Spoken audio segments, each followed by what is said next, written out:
Me llegó al alma la calidad humana de Pablo Torre. Arana tiene cualidades para ser el delantero de la selección española.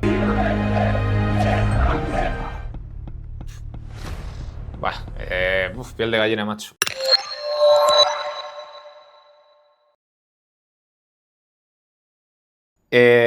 Nosotros hemos seguido un crecimiento progresivo, pero sin duda en esta última etapa del proyecto hemos crecido de la mano del Racing. O sea, el crecimiento que hemos podido experimentar nosotros no es en la misma proporción que el que ha experimentado el Racing de Abonaus, por ejemplo, con respecto a las otras etapas en fútbol profesional, pero sí que notamos que el año pasado, cuando el equipo se estuvo a punto de meter en playoff, el crecimiento fue brutal. Y este año el crecimiento ha seguido un poco esa línea. No es exactamente la misma línea que el Racing, pero bueno, a un porcentaje un poco inferior, pero similar. Yo el año que noté que la radio había pegado un subidón fue el año del ascenso con Guillermo Fernández Romo. O sea, ahí empezamos a incrementar mucho las cifras y ahí lo que nos empezaba a pasar es que íbamos a los viajes con el Racing y nos empezaban a parar grupos de aficionados, que esto hasta ese entonces nunca nos había pasado. Entonces ya ahí empezamos a detectar que la cosa iba mucho más. Y ese fue el año del gran salto y digamos que de ese año en los sucesivos la radio ha ido creciendo en cuanto a audiencia en la misma medida que ese año. Entonces, claro, ahora ya recoges todo eso. Obviamente como periodista, pero como aficionado, no solo cómo ha afectado a Arco FM, sino cómo ves tú al club, ese crecimiento que ha tenido y cómo estamos a día de hoy. El proyecto me parece... Bueno, me parece que la anterior etapa se agotó antes de la salida de Pitma. Yo creo que ya hubo un último año ahí que yo ya detectaba por conversaciones que tenía, que estaban más de salida que de entrada. Yo he contado un par de procesos de venta que estuvieron ahí en ciernes y también tuvimos la suerte de poder contar la venta en su momento. Y yo creo que el Racing ha tenido dos suertes, que han sido que Manolo Higuera ha seguido muy pendiente de todo el club y que Manolo ha conseguido encontrar a un empresario que le encanta el fútbol, porque yo no sé si habéis tenido la oportunidad de hablar con Sebastián de fútbol, pero es un apasionado, o sea, es un apasionado argentino. Sí, de la selección y de su Racing, digamos. Y entonces tener a un presidente... Yo siempre he querido tener a un presidente... siempre he dicho que el Racing necesitaba un presidente futbolero y racinguista. Porque al final vas a cuidarlo como si fuese tuyo de verdad, no como un medio para un fin. Y porque si te apasiona el fútbol y tal, evidentemente vas a querer que el club que tú manejas llegue lo más alto posible. Yo creo que en Santander hemos tenido mucha suerte y que realmente todavía no somos conscientes de la suerte que hemos tenido y que lo vamos a ser en el futuro. Esa es la sensación que yo tengo, porque yo tengo el feeling de que vamos a vivir de aquí a un periodo de a 10 años vista momentos que ni nos imaginamos. O sea, creo que el club puede dar un paso y no va a ser cosa de una temporada. O sea, no va a ser como el año de la UEFA, va a ir dando pasos progresivos. Y a nivel del proyecto, yo lo que noto es que la estructura que tiene el Racing ya a nivel interno es de primera división. O sea, el número de profesionales que han entrado en los distintos departamentos, el currículum con el que llegan esos profesionales y tal, es una estructura que solo se puede sostener en primera división.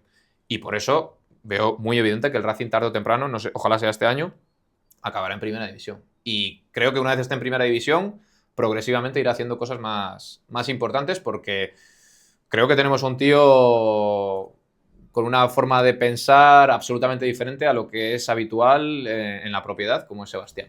Y muy capaz. Es que al final es un genio en lo Claro. suyo y lo está demostrando. Efectivamente. En el día a día, yo no he hablado con él personalmente, pero bueno. Y luego que tenemos un Manolo Higuera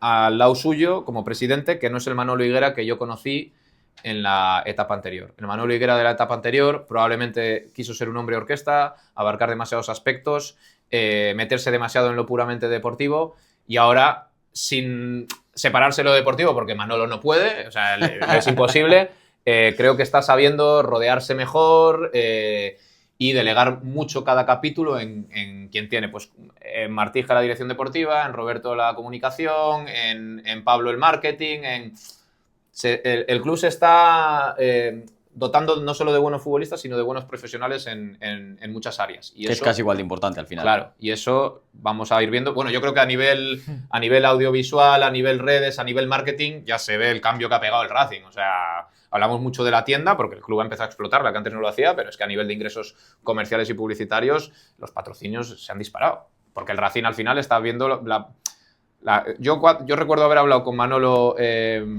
por esto ya se puede contar, yo creo. Yo creo. Sí, yo creo que ya se puede contar. Yo con Manolo Higuera contacto en...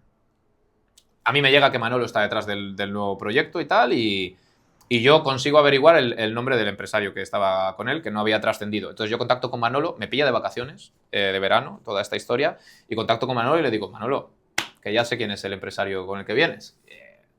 Y bueno, pues él me pide que el nombre no salga porque la operación se podía entorpecer, estaban en los últimos momentos de la negociación con Pitma y yo no saqué el nombre. O sea, si yo hubiese sido egoísta a nivel periodístico, saco esa información y bueno, pero me parecía mucho más importante que la operación saliese bien porque veía que el Racing necesitaba un cambio.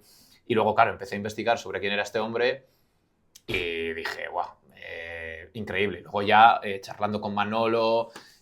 posteriormente, pues ya me enteré de cuál era la relación entre ambos, cómo había podido surgir esto y bueno, de verdad me parece que el Racing está en un momento histórico para el club, o sea, verdaderamente histórico, de verdad lo creo y que creo que, insisto, no somos muy conscientes de lo que esto puede suponer a 10 años vista, por ejemplo. Ahora que estamos hablando un poco de los intestinos del Racing a nivel club, a nivel institución, seguro que hay alguna medida un poco drástica, digamos, que se te ocurre. Yo que sé, se está comentando mucho el tema de la cantera. Yo entiendo que ha subido el nivel de exigencia, es más complicado, pero es cierto que últimamente están progresando menos los jugadores de la cantera o, qué sé yo, vender a ciertas estrellas. ¿Hay alguna medida que a ti se te venga a la cabeza que creas que el club se está equivocando y que no es por ahí?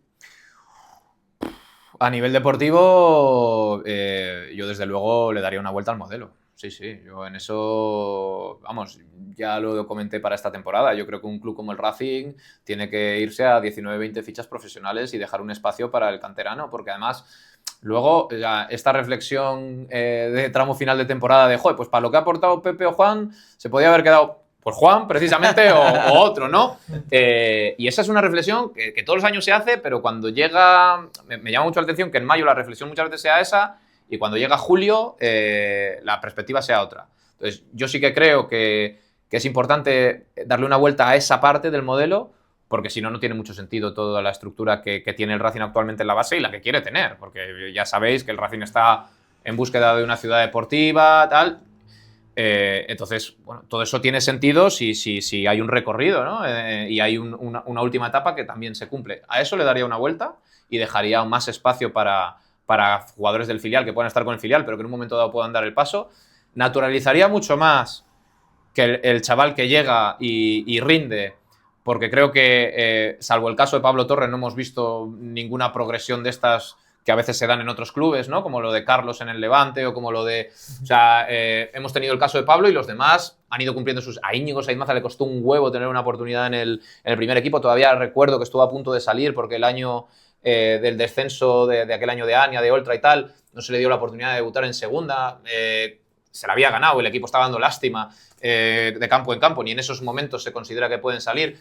Luego, cuando estás en segunda B hay que ascender y no pueden salir porque hay que ascender, pero cuando estás en segunda hay que mantenerse y tal, y cuando estemos en primera nos dirán... Entonces, hay que creerse el modelo. Yo creo que en eso el Racing le puede y le tiene que dar una vuelta, porque además es hacia lo que tiene que ir el club, con todo lo que está invirtiendo también en su base.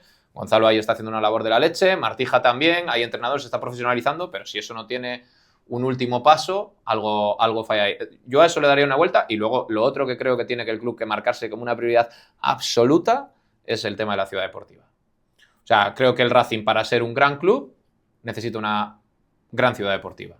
Y tenemos que ir hacia eso porque yo, con todo el dolor de mi corazón, yo voy a Andúba y la ciudad deportiva que tiene el Mirandés no es tan diferente a la que tiene el Racing. Unas graditas en uno de los campos, unas vallas, y luego te vas a... Evidentemente no son espejos en los que mirarse ahora, pero te vas a San Sebastián, te vas a Vitoria y también, o sea, te vas a Gijón, te vas a... En fin, el Racing le tiene que dar una vuelta a eso porque necesita una ciudad deportiva de verdad. O sea, los equipos ya no caben. Y para mí son dos aspectos en los que hay que priorizar el tema de la ciudad deportiva y el tema de dar un paso a los canteranos, porque es que si no estás tirando el dinero, es que básicamente es una decisión empresarial, no es una decisión deportiva. Yo justo iba a pensar de la que has dicho, que todos los equipos que se me pueden asemejar, que me gustaría que el Racing o el proyecto del Racing se pareciese.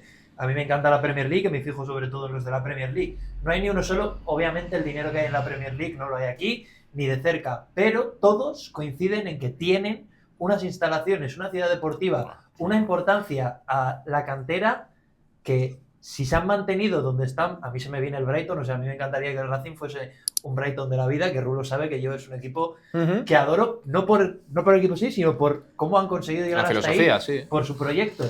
Y todos coinciden en ese factor, entonces me parecería muy importante, como tú dices, que se mejorase en eso. Yo creo que estamos imitando un poco eso, ¿eh? En España empezamos a ver que las obras en ciudades deportivas, en estadios y tal, van un poco en la línea de lo que han... Claro, es que bueno, tú lo has comentado, vas a Zubieta, yo he estado hace poco y alucinas.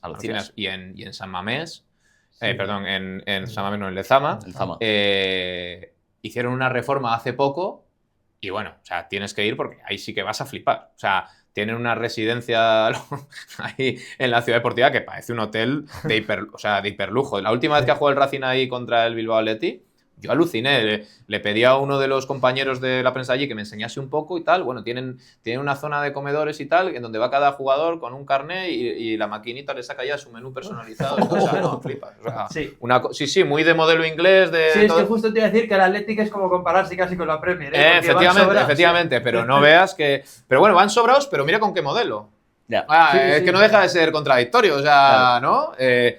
Bueno, pues sí, pues en Bilbao hay mucho dinero y en el Atleti también, pero el modelo es el que es. O sea, quiero decir, y sí, con alguna trampa y con tirando del abuelo, tío, abuelo de este o de este otro, pero ese es el modelo. O sea, y fíjate, yo la verdad que me quedé alucinado la última vez con lo que habían hecho en Lezama, porque además es que no solo es tenerla, es que cada cierto tiempo reinvierten en ella, la mejoran, ¿sabes? Entonces, por eso muchas veces a los jugadores del Atleti cuesta un huevo sacarles de Bilbao. Aunque no tengan oportunidades en el primer equipo, porque es que en el filial están con unas condiciones, tanto salariales como tal, increíbles, ¿sabes? Bueno, Chus, llevas mucho tiempo en esto. Has hablado con mucha gente, has hablado con muchos futbolistas en concreto. Sí. ¿Quién te ha caído mejor? ¿De todos? Sí. Joder, ¿Con quién has tenido un par o ahí tres que digas, este era un crack, macho? muy buena relación? ¿Qué tío más majo? Pues no sé. A ver, los futbolistas, cuidado. Sí. A ver, de todo. Yo tengo que decir que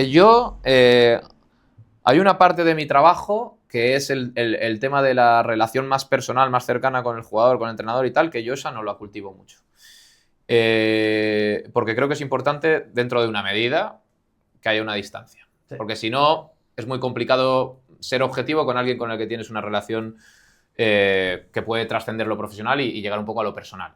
Ya digo, sin pretender utopías, porque al final la relación la tienes y tal, y yo me puedo tomar un café con quien sea y charlar con quien sea, pero intento separar. Pero a mí, por ejemplo, de jugadores con los que yo he tenido la oportunidad de charlar y no tanto entrevistar, sino de hablar, a mí, por ejemplo, me llegó al alma la calidad humana de Pablo Torre.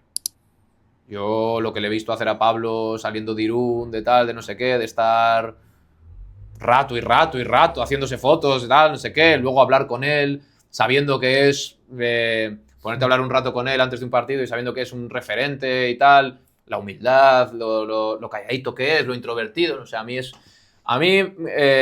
llevo mal al futbolista de campanillas, al que lo lleva todo con mucha normalidad, con mucha humildad y tal, suele ser el que mejor me cae. Por ejemplo, pues Mantilla, que es un tío con mucho carácter, pero que es un tío muy normal, pues me cae muy bien por eso, porque es un tío muy normal y que normaliza mucho todo. O sea, yo es que creo que tenemos que intentar, ya que estamos evolucionando a nivel periodístico, a nivel de comunicación, tenemos que intentar que los futbolistas también evolucionen y salgan de esos tópicos.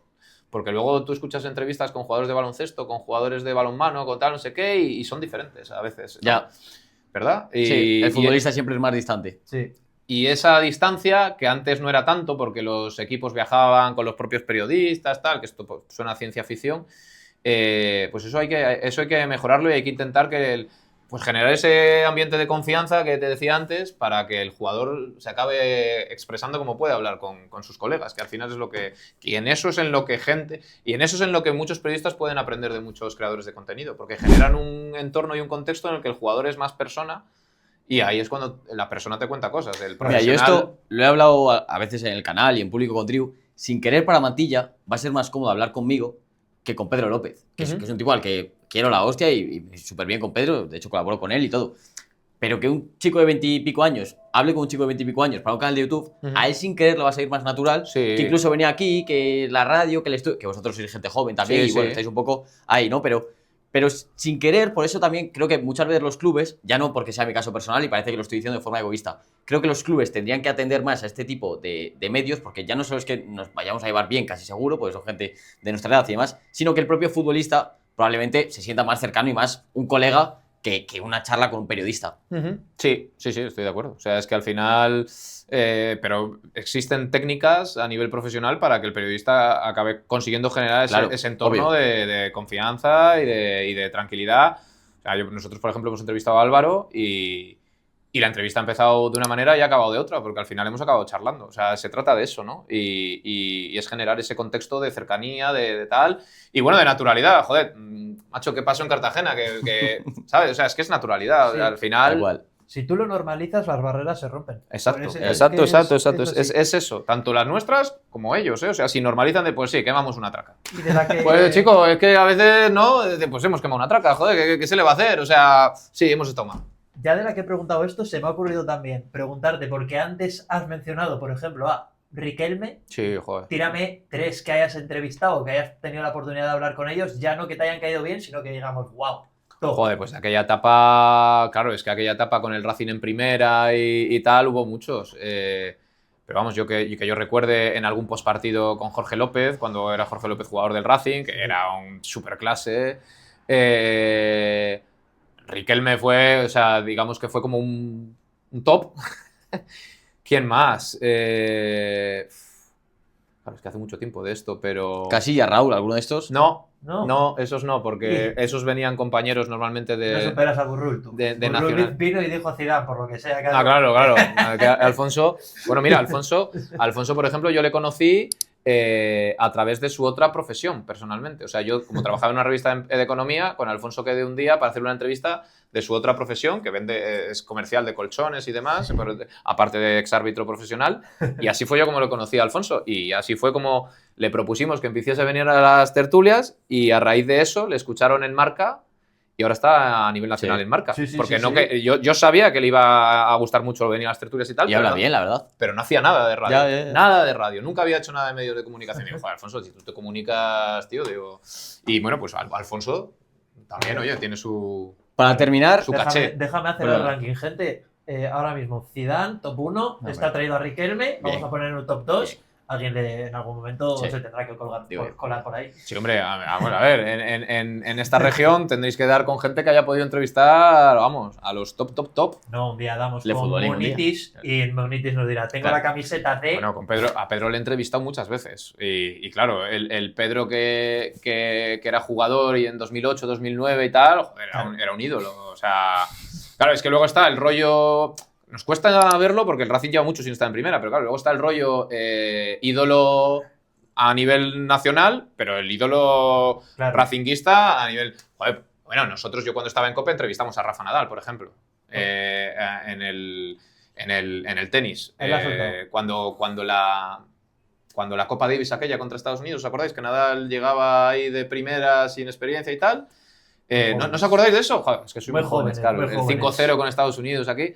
Yo es que soy de los que considero que si el deporte no incluye los pies, regular. El juego de pies es importantísimo en el tenis, Rulo, por favor. Te voy a tirar un pequeño test muy rápido, preguntas muy rapiditas sobre el Racing. Vale. ¿Tu jugador favorito a nivel personal como aficionado de toda la historia del Racing? Correa, Petete Correa. Es mi ídolo. O sea, y todavía no he conseguido entrevistarle. Dice, Javi del Río me prometió hace tiempo que iba a conseguir entrevistarle, que me iba a conseguir que me entrase al programa. Todavía no lo he conseguido, pero estoy seguro que lo voy a conseguir. Pero mi ídolo ha sido Petete Correa. ¿Y de la plantilla actual? Mi jugador preferido de la plantilla actual. Uy, me vas a poner un compromiso. A ver. Contestó hasta Roberto González, que estaba dentro del club. Sí, no, voy a contestar, lo estoy pensando, lo estoy pensando. Pues probablemente, aunque no está en un buen año, a mí el que más me entra por el ojo de siempre es Arana. O sea, creo que es un jugador que tiene unas cualidades, puede ser, o sea, fíjate lo que digo, Arana tiene cualidades para ser el delantero de la selección española, pero tiene que... Eso me suena habértelo escuchado ya. Sí, es, ¿no? que estoy convencido, y esto es algo que yo he hablado con gente profesional que se dedica al mundo del fútbol. O sea, que opinan igual que tú. Arana a nivel de cualidades puede ser lo que quiera, pero la diferencia a veces la marca la cabeza. Me vas a poner una nota a los siguientes protagonistas, ¿vale? Cuidado. De esta temporada solo, ¿eh? Mikel Martija. Vamos a decir un 7. Íñigo Vicente. Pero sin saber la nota final, o sea, de momento, claro. Porque bueno, esa nota se puede elevar si hay ascenso, claro, es que... Sí.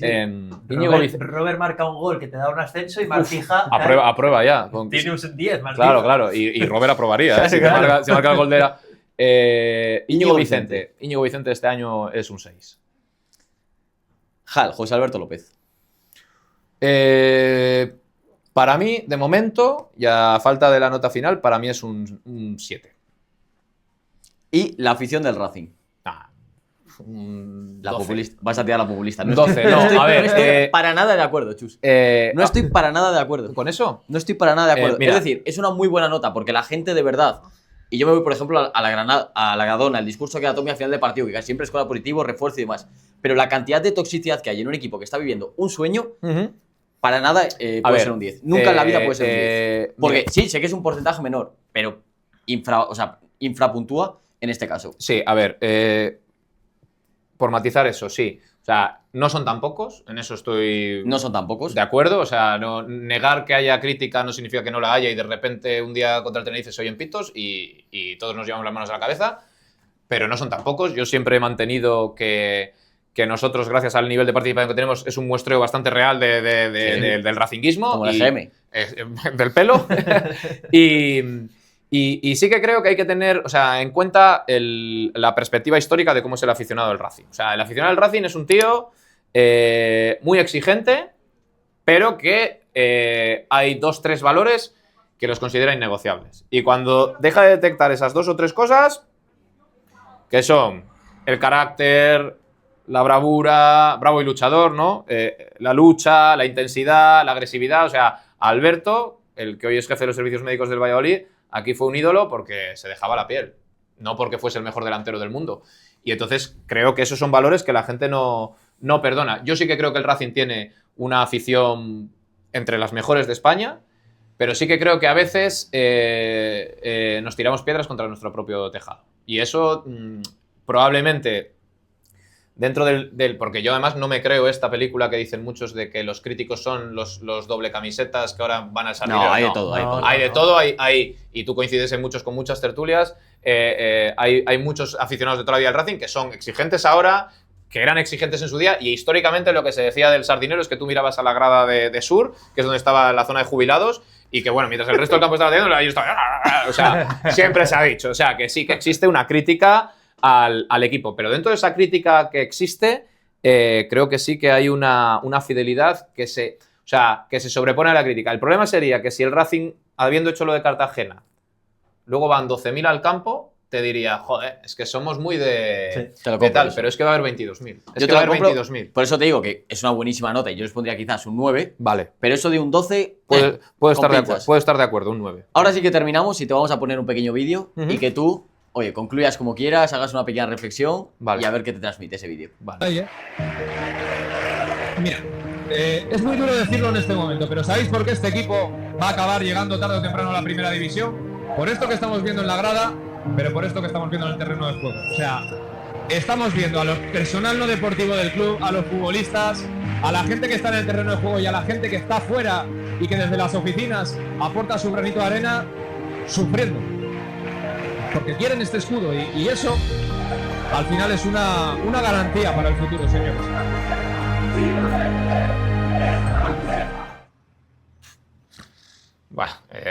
Piel de gallina, macho. La verdad que no es el mejor anticipo para lo que se viene, pero la verdad que fue un día... Joder, es que fue un día... vimos que el equipo no respondía, que se bloqueó. Estábamos viendo el partido y yo imagino que vosotros en la grada tenéis la misma sensación. No nos lo podíamos creer lo que estaba pasando. Es que no nos lo podíamos creer. O sea, es que en el minuto 70 estábamos ahí y yo no me podía creer lo que estaba retransmitiendo. O sea, digo, es que no puede ser que el Racing no esté siendo capaz de pasar de medio campo contra un equipo descendido. Entonces, fue una frustración porque el equipo no respondió, pero luego, joder, aunque parezca contradictorio, el final en el que tanto Rubén como yo nos emocionamos y nos cuesta seguir. Yo nunca había visto a Rubén, y fíjate que lo digo y me emociono más porque nunca había visto a Rubén así, nunca, o sea, nunca. Es un tío súper... es una persona increíble, o sea, pero es un tío que controla mucho las emociones. Cuando el Racing tal, pocos goles le he visto cantar pues así con mucha emoción. Aquel en San Sebastián de los Reyes con aquel gol sobre la bocina, pues ese igual es el que más le he visto levantar un brazo y tal. O sea, se controla mucho y no podía aguantarse él. Y claro, yo verle a él mientras estoy contando cosas que no podía aguantarse, claro, no, yo tampoco podía. Pero claro, es lo que digo en el audio, ¿no? Es que fíjate cómo reacciona la gente el día que el equipo no responde. Fíjate, no en el jugador que llora, porque el jugador que llora y te da una idea de hasta qué punto siente lo que ha pasado. Pero yo no me fijaba en el jugador que llora, yo estaba fijándome en la otra gente que conozco del Racing, de los mejores y los peores momentos, de cuando esto cerraba, cuando desaparecíamos. Y joder, yo veía a Delfín, yo veía a Enrique Palacio, yo veía la cara que tenían, con lo que han vivido, de buenos y malos momentos, y verles así, joder, a mí eso me partió el corazón, te lo juro. La gente que durante meses estuvo sin cobrar, que estuvo jodida, que ahora ve como el club va más y que se ha visto cerquita... Esos que han vivido todo lo anterior, era por esos por los que más me dolía. O sea, y por los aficionados, claro, que también han estado en esos otros momentos. Por los jugadores, pues sí. Pero yo he visto muchos jugadores pasar por el Racing. Entonces, me duele sobre todo por los de la casa, que sé que para ellos es especial, y por los que ya llevan aquí tanto que ya se sienten de la casa, ¿no? Que es diferente a los que están de paso, llegan un rato, están cedidos. Y a mí, por esos es por los que más me fastidió. Y por eso da tanta rabia, ¿no? Eso que ha pasado el otro día en Cartagena. Porque, y es lo que la gente, yo creo, no acaba de comprender y de perdonar. Que habiéndote visto en estas, ya te vuelve a pasar algo similar. Porque no fue exactamente lo mismo que Villarreal, porque el equipo no se bloqueó, pero el equipo no dio la importancia que tenía que dar a un partido clave. Entonces ahora vamos a ver si son capaces de corregirlo. Y sobre todo si esas lágrimas de disgusto pues se tornan en lágrimas de alegría de aquí unos, porque no tengo duda que lo mismo que salís vosotros en el vídeo llorando, que a nosotros se nos entrecorta la voz, se nos entrecortará si se da ese ascenso, claro. Y ya sabéis que yo siempre digo lo mismo, que yo tengo un sueño como racinguista y que yo estoy convencido que voy a cumplir, que es escuchar el himno de la Champions en el Sardinero. Yo eso, el año Marcelino, lo vi muy, muy cerca. Hubo un partido contra el Sevilla que era clave, que nos ganaron de aquella manera, además, y yo estoy convencido que eso lo vamos a acabar viviendo. O sea, estoy seguro. No sé si veremos al Racing levantar un título, porque eso son palabras mayores. Pero yo creo que algún día... Mira, este año 5 entran en Champions. Ese año, claro, la gente se queda con que acabamos estos y Europa y tal, pero la pelea real del Racing esa temporada fue cuarto, quinto, muchas jornadas. O sea, yo recuerdo que estuvo un momento que realmente cerca. Y por acabar, suscribo todas tus palabras, pero es que yo lo comentaba en el propio vídeo que grabamos en Villarreal, como el hermano de Mikel, de Martija, que nos conocimos ese día, un tío encantador. Yo le conozco también, un tío fantástico. Estaba llorando con nosotros, casi como nosotros. Que a Mikel Martija de pequeño se la pelaba al Racing, imagínate a la familia, etcétera, etcétera. El hermano de Jordi Mboula, estábamos con las familias nosotros. Claro, a esa gente que le da exactamente igual el Racing, que ni siquiera ha jugado, que está por un amigo, por un primo, por un hermano, lo que sea, que también estaban llorando como nosotros, es que este equipo es demasiado grande, macho. Sí, la verdad que esas cosas son las que te tocan la fibra, claro. Es que esa gente, o sea, tú entiendes que el aficionado del Racing que se ha ido hasta Villarreal, pues claro que va a llorar del disgusto, pero eso, y luego pues eso, la gente que ha vivido etapas tan duras en el club, que estaba ya acariciando otra vez volver a lo que fue la primera división y se le escapaba ahí en el último instante, ¿no? Sí, el hermano de Mikel, por cierto, que yo creo que es más racinguista ya que Mikel. Yo la verdad que ya también le conozco, le saludo siempre que llego al campo y ya tiene su camiseta del Racing y tal y cual. Y mira, te voy a contar Bueno, y pone Martija, ¿no? Creo que ponía. Martija 4 ponía. Sí, exacto. Mira, hablando de camisetas del Racing con nombres tal, os voy a contar una anécdota del día de la vuelta de la cerámica. Al día siguiente, nosotros fuimos para allá con un compañero de trabajo de Rubén y con su hija. ¿Vale? La hija podía tener 14, 15 años. La hija al día siguiente, volviendo, Al día siguiente, volviendo en el coche, seguía llorando la niña. Y en el hotel, atentos a lo que os voy a contar, porque estas son estas cosas que nos pasan a nosotros que son absolutamente inexplicables. En el hotel que nos quedamos a medio camino, porque avanzábamos unos kilómetros para hacer el postpartido, y desde ahí poder volver en otras 4 horas hasta Santander, en ese hotel que nos quedamos, en el desayuno, estaba la mujer y los hijos de José Alberto, que se quedaban allí también. Y ahí estaban con la camiseta de José Alberto y evidentemente con una cara que te puedes imaginar. Yo esto alguna vez lo he hablado con José Alberto, digo, era tu familia, ¿no? Sí, eran ellos. Increíble, macho. O sea, de todos los sitios en los que te puedes quedar, Total, ¿eh? en el mismo sitio y la verdad que verles ahí también a ellos tan afectados, joder, también te toca... Y luego todo el camino de vuelta al día siguiente seguíamos hablando de lo mismo. Claro, ¿qué vas a hacer? Sí, la verdad que fue... Para más, Inri, te diré que nosotros estábamos al lado de la familia de José Alberto viendo el partido. O sea, En la sus grada. hijos Sí. estaban llorando al lado mío, Bueno. básicamente. Es tremendo. Imagínate sí. cómo... A ver cómo si conectan este año lloramos todos, pero de alegría, hombre. Bueno, Nos hemos ganado. con este final regular nos despedimos. No sé si quieres añadir algo Nada, más. vamos a dejar esta tristeza que hay que Bastante- pasarlo a alegría, hombre, claro que sí. Seguro que este año las lágrimas son de alegría. Ojalá. Y nada, un placer que nos hayas acogido aquí. Un placer para mí, hombre. Y no sé si quieres mandar cualquier tipo de mensaje. Jordi Wild deja las últimas palabras para el invitado. Como eres fan, no sé si quieres decir algo. A nuestra gente de YouTube, a los seguidores de Tiro al Arco o a los que quieras. No, bueno, sí, en general para el racinguismo, que entendamos el momento que estamos viviendo, que hace mucho que no estábamos en una situación así, que es evidente que el equipo tiene debes y que tiene cosas que corregir y que no es un equipo perfecto, pero que nos necesitan. O sea, todas esas dificultades que detectamos al equipo y tal y no sé qué, nos demuestran que el equipo nos necesita, que está en un momento de dificultad, más allá de lo que tienen que decir a micro ahora mismo para dar otra sensación.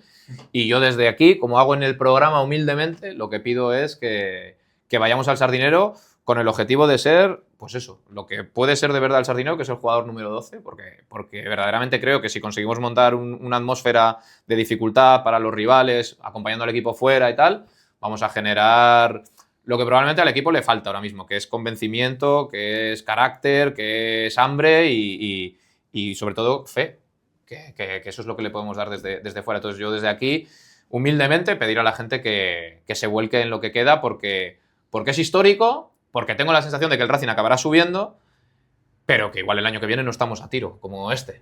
Las temporadas en segunda son muy complicadas. Igual el año que viene nos toca una temporada de sufrir para no bajar, de estar en zona de nadie. Entonces, seamos conscientes de que estas cosas se viven y no llegan. Yo decía el otro día a cuenta de lo del apagón, cuidado que estas cosas las tienes y las das por supuesto hasta que de repente las dejas de tener. Entonces, no demos por supuesto que el Racing siempre va a estar ahí arriba y disfrutemos de que ahora está arriba y démosle al equipo lo que necesita. Y si se mete en playoff, que hay mucha tendencia a decir, no, este equipo en playoff, bueno, pues aunque creamos que en playoff no, vamos a darle en Son playoff. 4 partidos. Claro, vamos a darle en playoff todo lo que va a necesitar, porque si ya le vemos justo en temporada regular, va a llegar mucho más justo al playoff. Entonces, hasta que el árbitro pite el final del último partido, desde fuera tenemos que darle al equipo todo lo que le puede faltar. Pues nada, hasta aquí la charla con Jesús García Bermejo. Un auténtico placer. Esperemos que os haya gustado. Dejad un buen like, suscribiros al canal si no lo estáis. Y seguidnos en redes para más contenido. ¡Chao!